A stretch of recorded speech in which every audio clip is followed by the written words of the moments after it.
Hi, I'm Matt, and on today's Matt's World DIY, I'm making these delicious and amazing chocolate chip scones. So let's get to it. The very first thing you need to do is get your oven preheated to 400 degrees, nice and toasty. Let's get started with some dry ingredients. The first dry ingredient is all-purpose flour. We're going to get 2.5 cups or 300 grams worth. I'm putting mine through a sifter just to knock out any rocks to get things started. Now, if you find that when you're making your scones or any other baked goods and it either comes out too wet or too dry, it might be perhaps because you're measuring your dry ingredients incorrectly. Using a scale is going to help give you more precise measurements in your recipes, so I encourage you to give that a try too. I've sifted my flour. Do you have to sift your flour? No, you don't have to. But I, being the person that I am, like to just make sure that I don't have any lumps and bumps that are going to create issues for me later. So I do mine. And by the way, today I'm making this recipe with no special gadgets or gizmos. We're going to keep it simple, do it all by hand. So give it a try. To my flour, I'm going to add 2 tablespoons of brown sugar and 2 tablespoons of granulated sugar. I just put it in one bowl today and to measure it out. And I want to break up that brown sugar just to make sure that there's no extra surprises in that either. So there you go. These scones are not going to be super sweet. There's just a little bit of sugar in it and they're kissed lightly with some chocolate chips. And then also these flaky layers that you're going to end up having. Perfection. I'm going to add a 1/4 teaspoon of baking powder. No, that's not right. I'm going to add a 1/4 teaspoon of baking soda and 2 teaspoons of baking powder. The final dry ingredient is a 1/2 teaspoon of salt. So, whoa, I wasn't expecting that.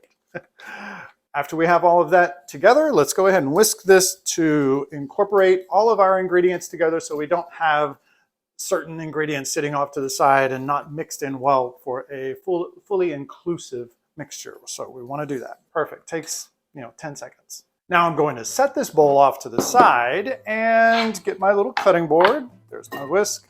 And I want 1/3 cup of cold butter. Usually we're not using cold butter in our baking, but in this recipe, we want everything super duper cold. It's going to help with our layers that we're going to create in our scones. And I'm going to cube this guy up. Violent. I'm going to cube this guy up and then put it into my flour mixture and then go to work on that. So in cubing it, what you can do is you can go halfway on your butter like that, flip it, go halfway like that, and now you have divided it equally into 4s. And what I can do from here is just cut or do a little choppy chop and have my cubes that I'll put into my butter mixture. Let's bring my flour mixture back, and I want to get rid of that. I'm not going to need the whisk right now. Pour my cubed butter into my bowl of flour. Set this off to the side. Don't need that either. And here's where you might recall in the video that I made when I did the pumpkin scones up here somewhere. You'll see a link to that. I talked to you about how you can get this butter incorporated into your flour. You could either use something like this pastry cutter, which is fine, it's good, that's an option. Another option is you can take knives and ginzu this the butter into your flour. You can take a fork and knife, or you can use what we all have, most of us have, is our hands. And I like to I'm pretty tactile with this, so the first thing I want to do is just coat each of these cubes of butter with the flour mixture. I'm making sure I separate each of these cubes because they tend to like each other and they pull together. They're kind of like, oh no, we're separating. No, that's okay. You want them to be separated. So after they've all been separated, go ahead and start squeezing the flour into each one of those little butter pieces.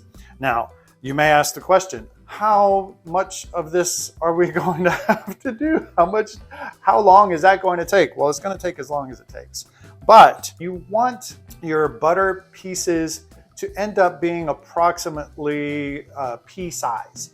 If you stop at the almond size, you may end up having large pockets in your scone where the butter leaves a void after it's melted.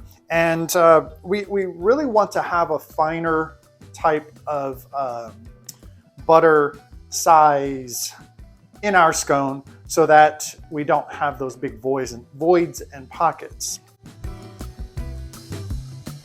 If you have been watching the channel, you're enjoying what I'm doing, please don't forget to like and subscribe.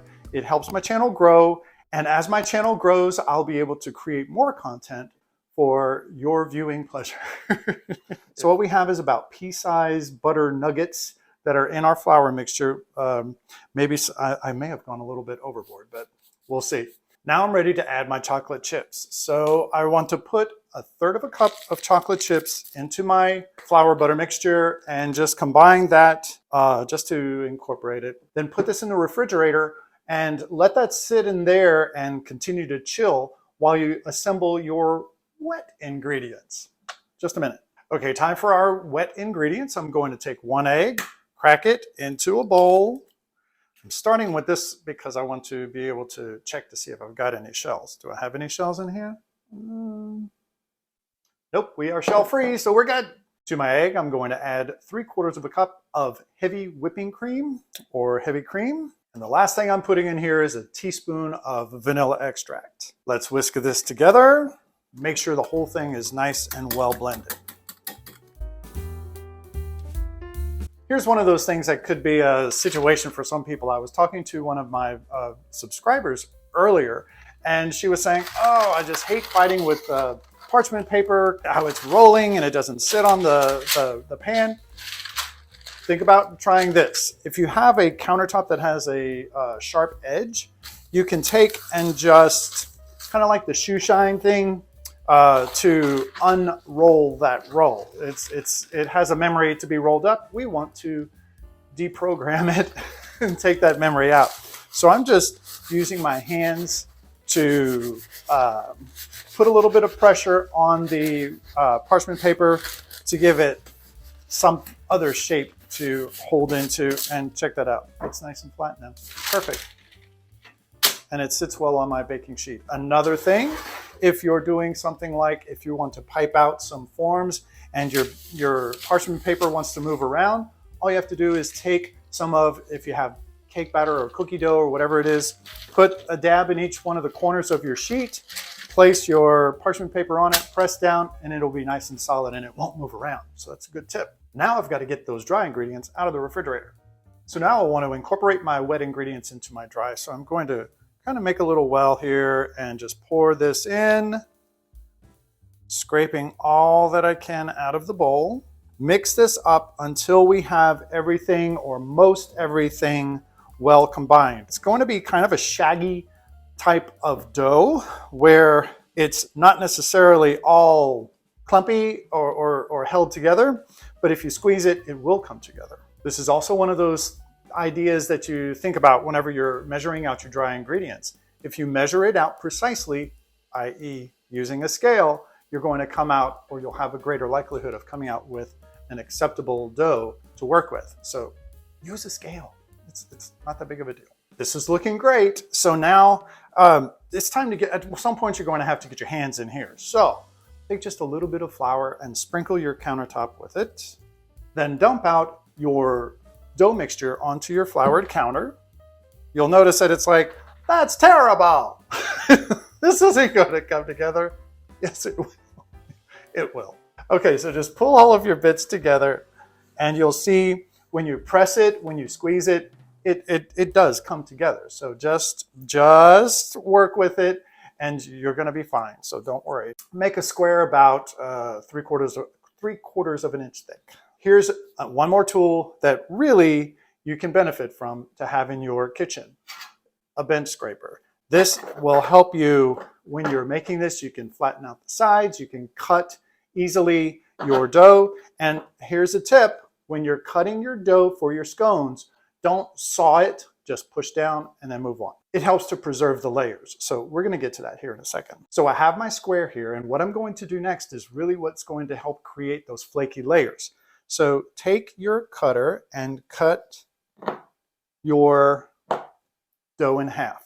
Then, using your bench scraper, layer it, place one on top of the other, and then you can push this one down. So I'm going to push this back down into a roughly 3/4 inch rectangle. I want to cut my pastry once again, one more time, and lift it, place it. I'm really impressed that I'm doing it evenly by halves, and then press down again. When you're doing your final shape it into a circle or a disc, roughly 7 inches. What you want to do is you want to take and cut this in half, and then I want to cut that in half as well. Then I want to half those one more time so that I have 8 pieces. So this recipe, 1, 2, 3, 4, 5, 6, 7, 8. So here I'm going to take and transfer my scones from my bench top over to my baking sheet. So hey, if you want a disaster to happen with your scones, go ahead and put them in the oven right now. No, don't do that. So put these in the refrigerator for about 15 minutes, 30 minutes. Just get everything cold again before you put them in the oven. Doing this will give you a better chance of having a perfect scone. Also, if you want to freeze these, that's perfectly fine. You can put these in the freezer, and whenever you want some scones, you pull them out, brush them with some cream, put them in the, that's not a refrigerator, that's a oven. Put them in the oven and bake them from frozen, and you're golden. In the refrigerator, these go. So I'm going to have those in the refrigerator for about 15 minutes.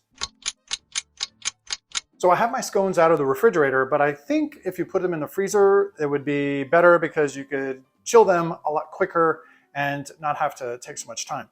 So anyway, they're nice and solid, perfect. The next thing I want to do, there's just 2 more things to do, then we're getting these guys in the oven. So I want to take some cream and I just want to brush the tops with my cream.